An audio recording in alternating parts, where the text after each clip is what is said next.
ये ठीक है। नहीं हमारे राहुल भाई हम लोगों के बीच में पधारे हैं। आज इस देश में मोदी की सरकार में सारे किसान जो सबका भरण पोषण करते हैं वो आज भिखारी का ऐसा बन गया है। हम अपने महान नेता इस देश के राहुल भाई से निवेदन करेंगे, एमएसपी को कानूनी दर्जा दिलाने की लड़ाई आप हमारे तरफ से लड़िए।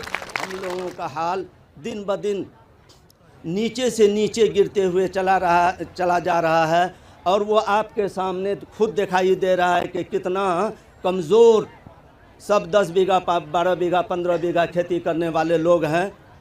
लेकिन सबका हालात को आप देख रहे हैं, अपने सामने देखिए कितने कमज़ोर और नहीफ हैं। मजबूर हो कर के ये किसान का आल औलाद पंजाब, दिल्ली, हिमाचल प्रदेश या दीगर दूसरे जगह जा रहे हैं, जो बड़ी दुख की बात है। और हम लोगों को एमएसपी तो सिर्फ सुनाई देता है, इसका कहीं दूर तक कहीं कोई अता पता नहीं चल रहा है। उत्तर प्रदेश में भट्टा परसौल एक जगह है, वहाँ जाकर मैंने ज़मीन का मामला, किसानों की ज़मीन का मामला जाके छेड़ दिया। उसके बाद हिंदुस्तान की पूरी मीडिया मेरे पीछे पड़ गई, बिल्कुल उनका बर्ताव बदल गया।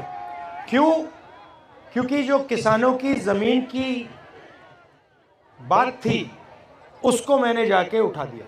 उसके बाद भट्टा परसौल के बाद यूपीए ने, कांग्रेस पार्टी ने ज़मीन अधिग्रहण बिल पार्लियामेंट में पास किया।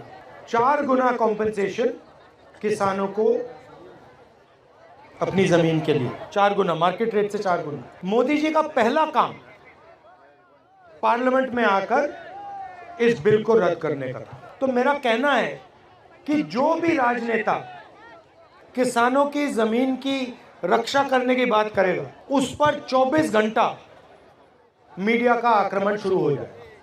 अब यहाँ पे ये आपका एसएसबी का है, कानून के मुताबिक अगर ये ज़मीन इस्तेमाल नहीं की गई तो 5 साल के अंदर आपको वापस मिल जानी चाहिए, ये कानून है। मगर यहाँ पे हिंदुस्तान की सरकार ज़मीन अधिग्रहण बिल के कानून को तोड़ दी। और मैं आपको आश्वासन दे सकता हूँ कि अगर हमारी सरकार आएगी तो एकदम ये जो आपका काम है हम करके आपको दे देंगे। किसानों को चारों ओर से घेरा जा रहा है, आपकी ज़मीन छीनी जा रही है, आपसे ज़मीन ली जाती है। अदानी जी जैसे बड़े बड़े उद्योगपतियों को फ्री में तोहफे जैसे गिफ्ट में दी जाती है। दूसरी तरफ से खाद, बीज, इन चीज़ों में आप पर दबाव डाला जाता है, आपसे पैसा छीना जाता है। और अजीब सी बात है, मगर अरबपतियों के 14 लाख करोड़ रुपए कर्जा माफ हो सकता है, मालिया का कर्जा माफ हो सकता है, अदानी का हो सकता है, इन सब का हो सकता है, मगर किसानों का कर्जा माफ नहीं हो सकता। हिंदुस्तान के हर नागरिक की कम से कम प्रोटेक्शन होनी चाहिए। तो अगर हम किसानों की रक्षा नहीं करेंगे, चाहे वो एमएसपी की बात हो, कर्जा माफी की बात हो, सही दाम दिलाने की बात हो, अगर किसान को ये नहीं लगेगा कि देश की सरकार हमारी रक्षा कर रही है, तो देश आगे नहीं बढ़ सकता। और आज सच्चाई है कि जो किसान के दिल में जो डर है उसको सरकार मिटा नहीं पा रही, और किसान ने सरकार पे पूरा का पूरा भरोसा खो दिया है।